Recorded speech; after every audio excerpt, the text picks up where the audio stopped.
Disculpen, hermano, lo que pasa es que la Biblia dice que hay que despojarse de todo peso. Yo cuando subo aquí siempre saco todo del bolsillo y cosas así. Así que vamos a orar. Oremos. Padre, gracias te damos, Señor, por esta tarde hermosa que tú nos has dado. Gracias, Señor, por el privilegio de estar aquí en tu iglesia, Señor. Te pedimos, Dios, ahora que tú nos llenes con tu Santo Espíritu a los fines de que podamos ser instruidos por ti. Y que esta palabra, Señor, que tú traes a través del capítulo 8 de Romanos, sean de edificación para cada uno de nosotros, Señor, pero sobre todo sean de exaltación a tu nombre y a la gran obra que tú has hecho.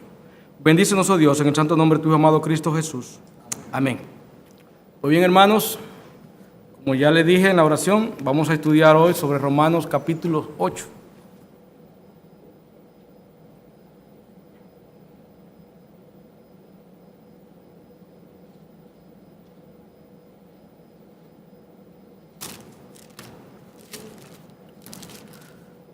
Recuerden que la última vez que estuvimos aquí, estuvimos viendo el capítulo 7.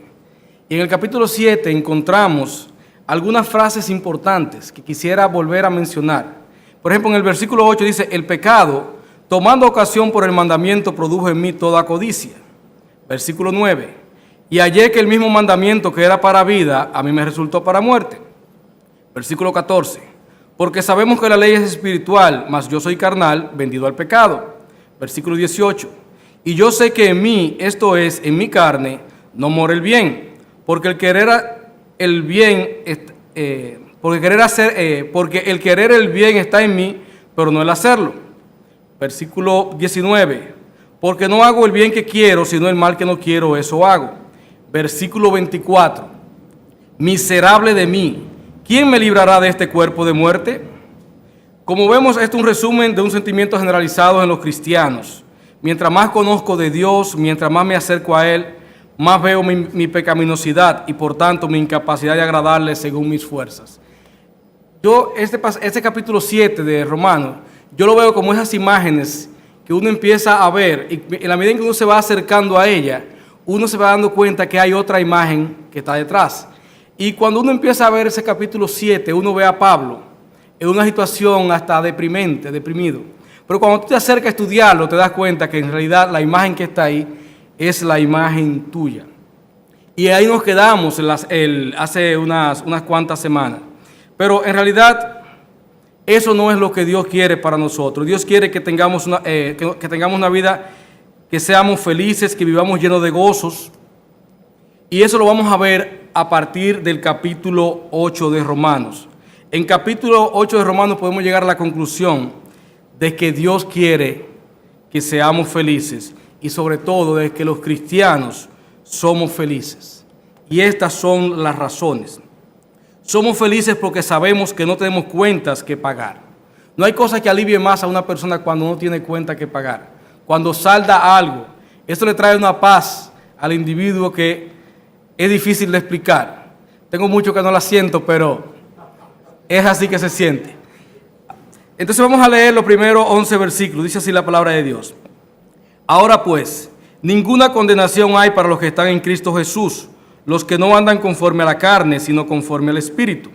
Porque la ley del Espíritu de vida en Cristo Jesús me ha librado de la ley del pecado y de la muerte.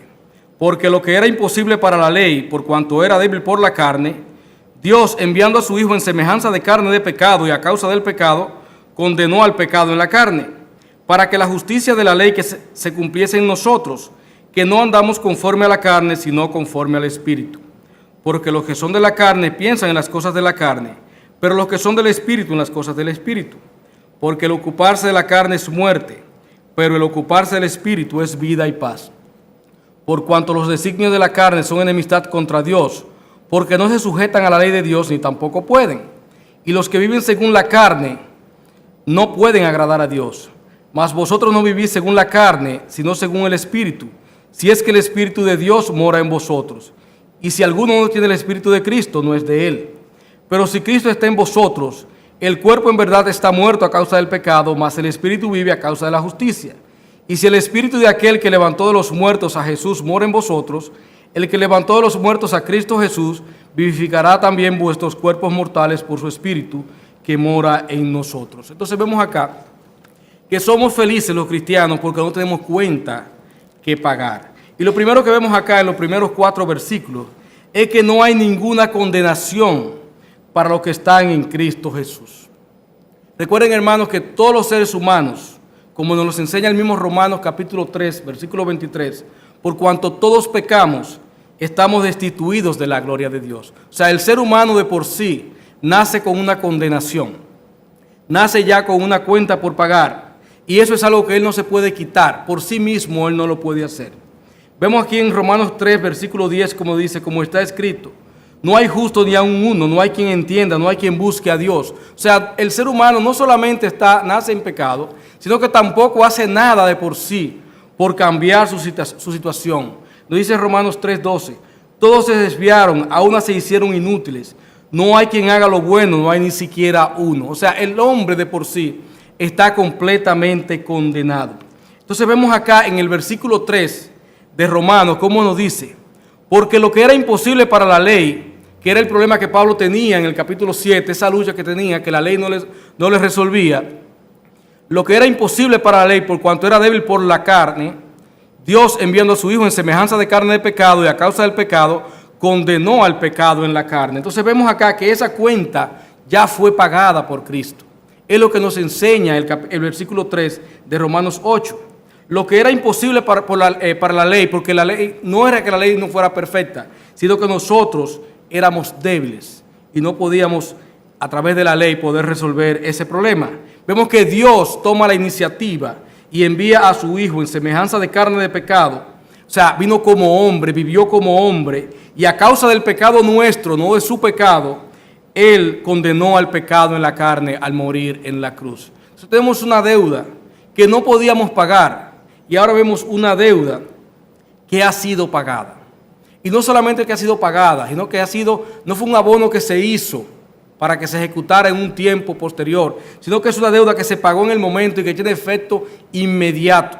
Dice, su justicia fue imputada a nosotros en el versículo 4, para que la justicia de la ley que se cumpliese en nosotros, que no andamos conforme a la carne, sino conforme al Espíritu. Entonces tenemos un pago que se hizo por nosotros, sin nosotros merecérnoslo, que fue hecho por Dios a través de su Hijo Jesucristo y que fue ya aplicado a nosotros.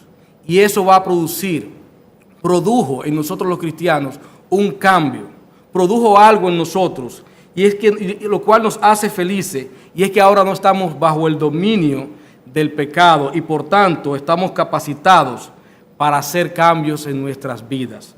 Los versículos 4 al 7 sabemos que ya sí tiene importancia cómo andamos. Antes andábamos en nuestros delitos y pecados y ahora tenemos que andar en una nueva vida.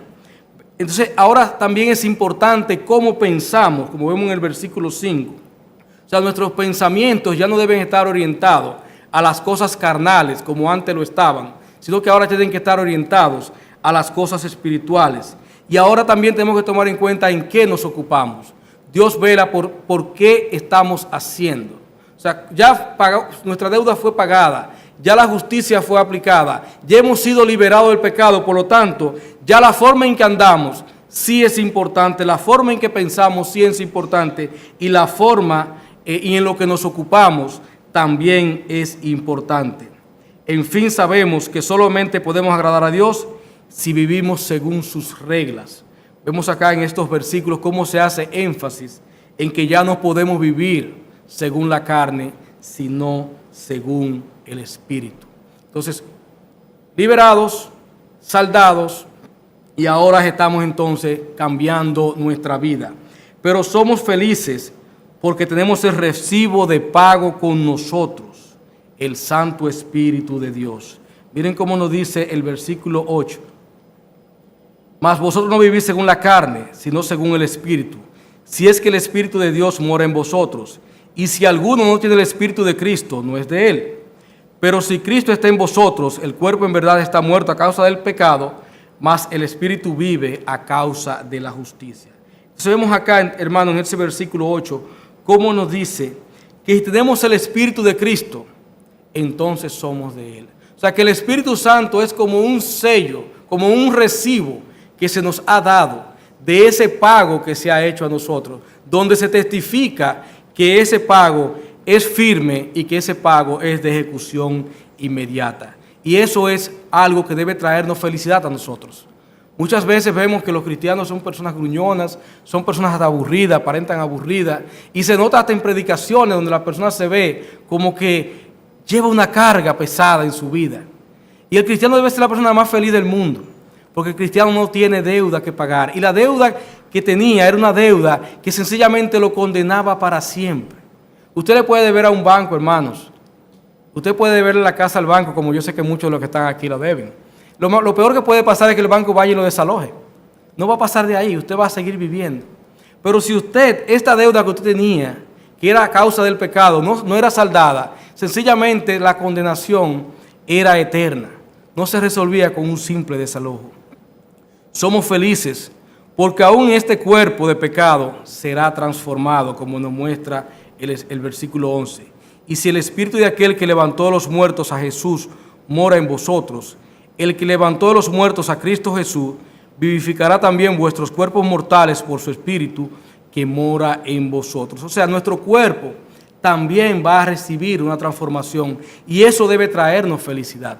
Estos achaques que estamos pasando, que son temporales, van a desaparecer.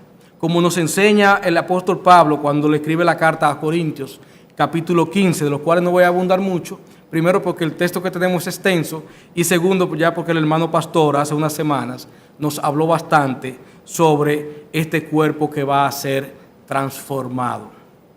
Hermanos, tenemos muchas razones para estar felices, tenemos muchas razones. Estamos viendo ya razones espirituales y estamos viendo estas razones materiales. Somos felices porque sabemos las demandas de nuestro Salvador. No hay cosa más difícil que usted deber favores, porque usted no sabe cómo se lo van a cobrar. Nuestro Señor ha hecho una obra maravillosa en nosotros y Él se ha encargado de que nosotros sepamos cómo Él nos la va a cobrar. En pocas palabras, ¿qué Él espera de nosotros? O sea, está todo amarrado. El Señor quiso ser claro con nosotros para que sepamos lo que debemos hacer. No debemos vivir con esa angustia de que se nos van a aparecer en la puerta un día y nos van a salir con algo raro, algo extraño. Un favor que no podemos cumplir, un favor que va contrario a lo que son las cosas correctas como pasa en el mundo, sino que lo que Dios nos va a pedir a nosotros, también eso va en nuestro favor. Aún esas cosas que Dios nos va a poner como, no como condición, sino como nuevas acciones a tomar, hasta esas cosas también son para nuestro favor. Y es lo que vamos a ver en los versículos que van del 12 al 17. Dice así la palabra de Dios. Así que, hermanos, deudores somos, no a la carne, para que vivamos conforme a la carne. Porque si vivís conforme a la carne, moriréis. Mas si por el Espíritu hacéis morir la obra de la carne, viviréis. Porque todos los que son guiados por el Espíritu de Dios, estos son hijos de Dios. Pues no habéis recibido el espíritu de esclavitud para estar otra vez en temor, sino que habéis recibido el espíritu de adopción, por el cual clamamos, Abba, Padre.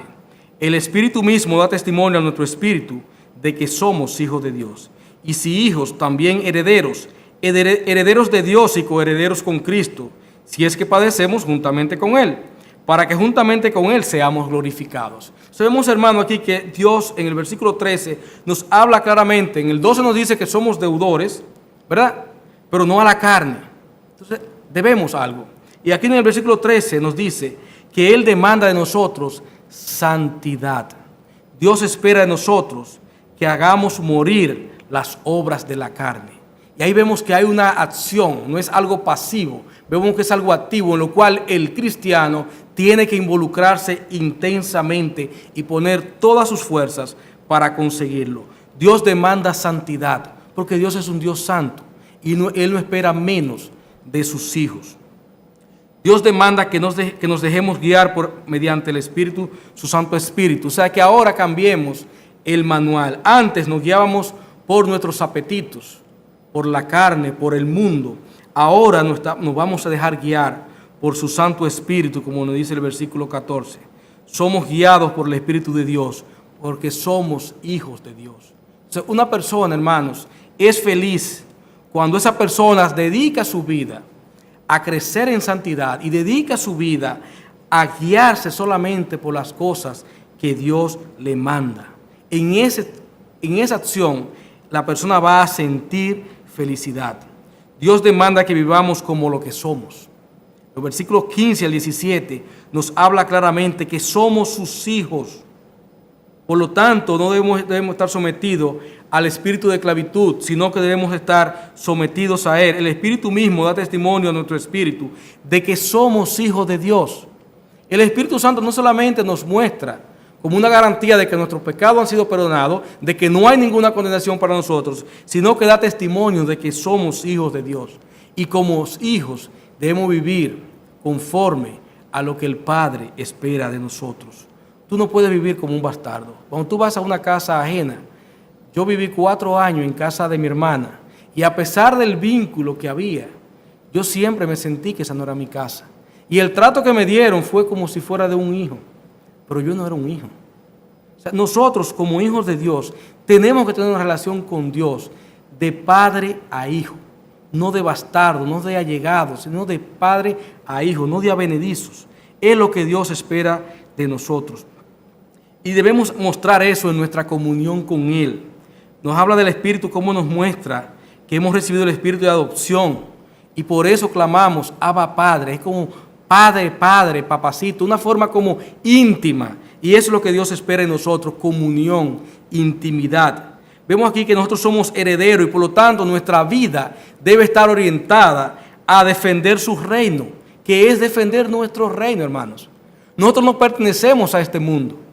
Y las cosas de este mundo no deben ser las que nos deben guiar a nosotros, sino que debemos ser defensores del reino de Dios, porque ese es nuestro reino, a ese es al cual pertenecemos.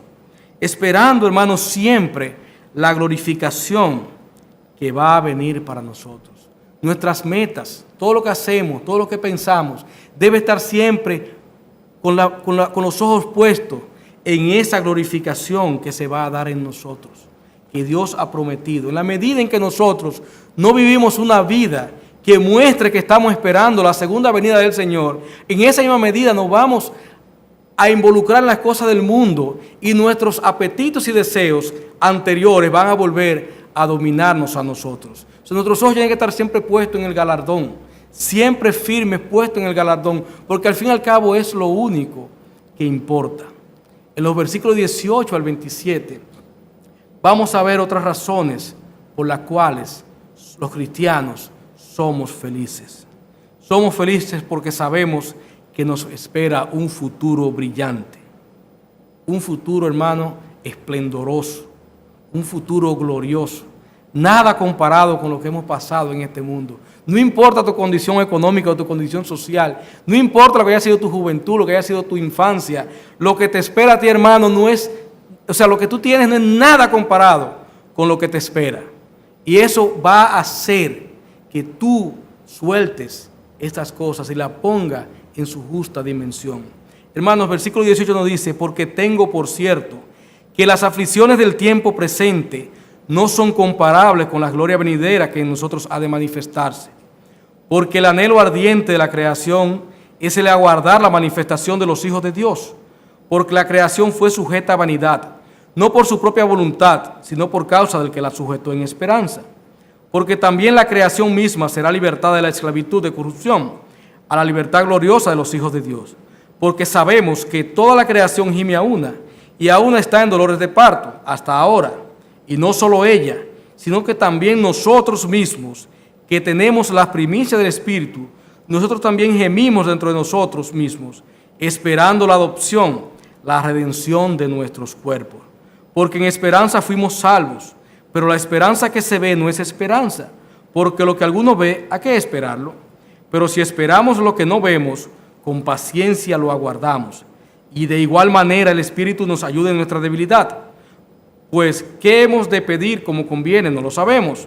Pero el Espíritu mismo intercede por nosotros con gemidos indecibles. Mas el que escudriña los corazones sabe cuál es la intención del Espíritu, porque conforme a la voluntad de Dios intercede por los santos. Entonces, hermanos, somos felices porque sabemos que el ahora no lo es todo. Que lo que tú tienes, hermano, no es todo lo que tú vas a tener. Que lo que tú tienes ahora es un poquito, es como una muestra, una pequeña muestra, una pizca de lo que tú vas a recibir. Hermanos, no sé ustedes, pero a mí me pasó una vez que fuimos a Montecristi.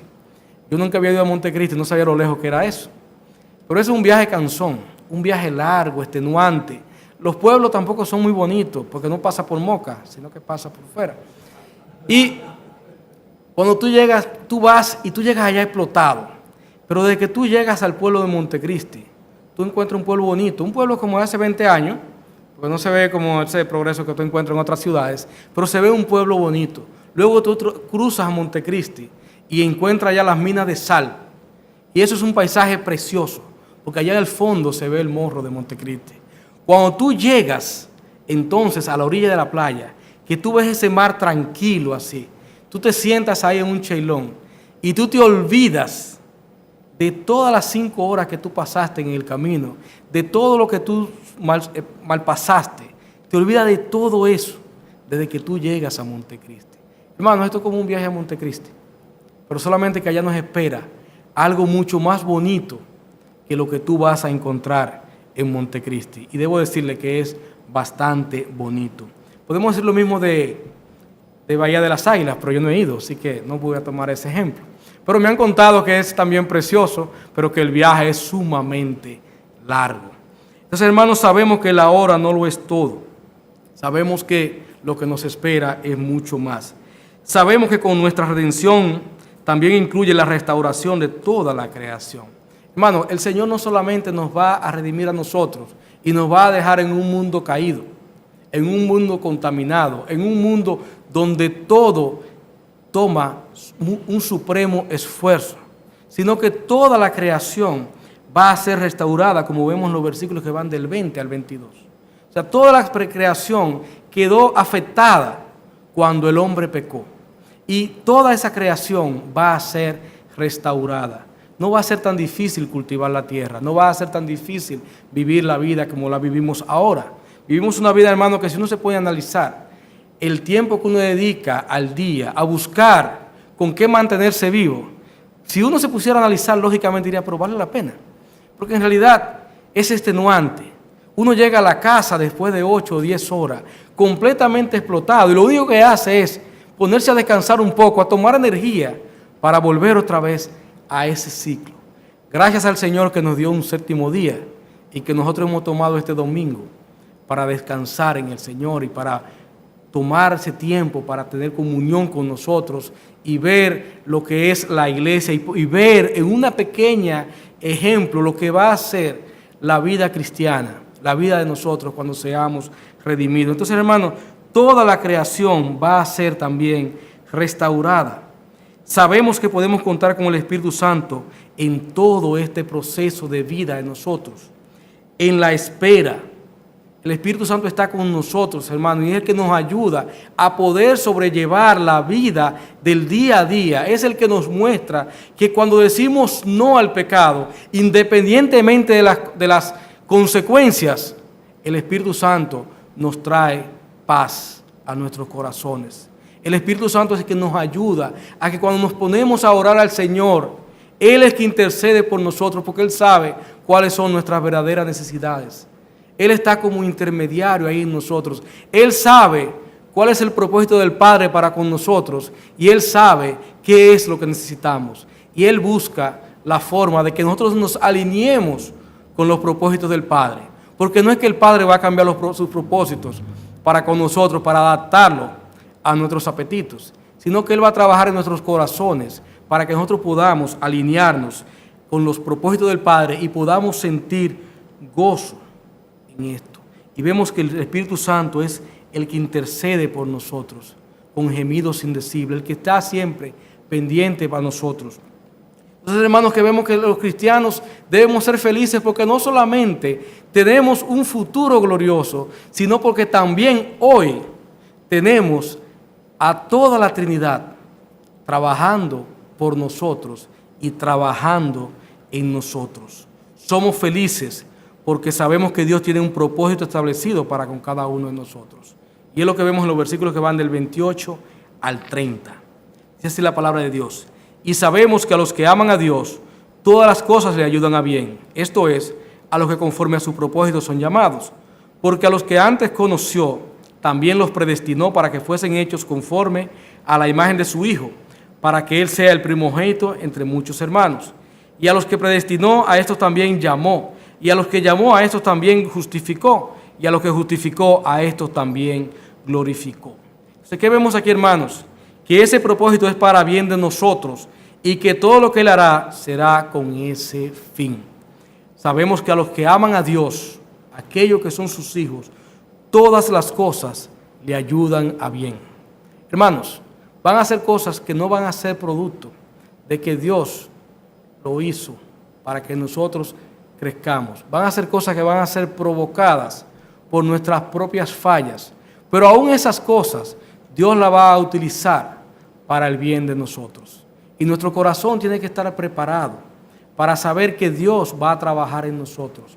Que somos como esa piedra que toma el escultor y empieza con el cincel a trabajar y va esculpiendo poco a poco hasta que saca una hermosa imagen, como ese barro sucio, al que le añade agua y lo manosea y lo tira y luego saca esa hermosa pieza. O como aquel pizzero que toma esa masa y empieza a trabajar con ella y luego la pone redondita y cortadita y se me hizo la boca agua. Pero Dios va a trabajar en nosotros y todas las cosas que Dios haga en nosotros va a ser para nuestro bien. ¿Por qué? Porque somos sus hijos. Nuestros hijos, hermanos, no se sienten felices cuando le decimos que no. Cuando uno manda a acostar a un hijo temprano, es posible que él no se siente a gusto y cuando se vaya a la cama no vaya contento. Saúl, te estoy hablando. Pero es por su bien, porque hay que desarrollar disciplina. Y eso es un pequeño ejemplo. Asimismo, en cada una de las facetas de un padre, se supone que lo que busca en su hijo es lo mejor para él. Y eso requiere la corrección, eso requiere la disciplina. De la misma manera, el Padre trabaja en nosotros. O sea, todas las cosas que pasan en nuestras vidas son para nuestro bien y van conforme a su propósito. Dios tiene un plan para con nosotros. Y ese propósito es hacernos a la imagen de su Hijo. Hermanos, nosotros estamos hechos a la imagen del viejo Adán. Lo que pensamos es en la carne y todas las cosas van enfocadas en nuestros propios intereses. Y Dios tiene que tomarnos y transformarnos para llevarnos a la imagen de su Hijo. Ese Hijo que no pensó en Él en ningún momento, que lo dio todo por nosotros cuando nosotros no lo merecíamos, que se sujetó en obediencia al Padre en todo momento. Y eso es lo que Dios quiere hacer en nosotros. Entonces, Dios tiene un plan y es hacernos conforme a la imagen de su Hijo. Los propósitos de Dios son eternos y en Él no hay sombra de variación. Él los predestinó, Él lo estableció, Él nos tomó, nos justificó y vemos aquí en el versículo 30 que nos habla de que también nos glorificó. Pero debemos preguntarnos, ¿estamos glorificados? ¿Andamos en un cuerpo glorificado? No lo vemos, pero para Dios es un hecho. Y eso debe darnos felicidad. Dios estableció y así se va a cumplir. Y vemos las palabras tan importantes que están acá y que han traído muchas controversias en el mundo cristiano. Porque muchas personas se han enfocado en los cinco términos que están acá y han levantado muchísimas teologías. Pero lo más importante es que tengamos en cuenta que Dios hizo esa obra en nosotros desde antes de la fundación del mundo. Y esa obra se divide en esas diferentes etapas. Dice, Dios conoció, Dios nos predestinó, Dios nos llamó, o sea, Él toma la iniciativa, nos llamó, Dios nos justificó y Dios nos glorificó. Toda la gloria es para Él, toda la obra es hecha por Él. Hermanos, y por último, los versículos que van del 31 al 38, somos felices porque contamos con la protección de Dios, porque esa salvación que se nos ha dado, esa glorificación que nosotros aguardamos, esa glorificación está segura. ¿Saben por qué? Porque no depende de ti ni de mí. Porque eso depende completamente y exclusivamente de Dios. ¿Qué pues diremos a esto? Versículo 31.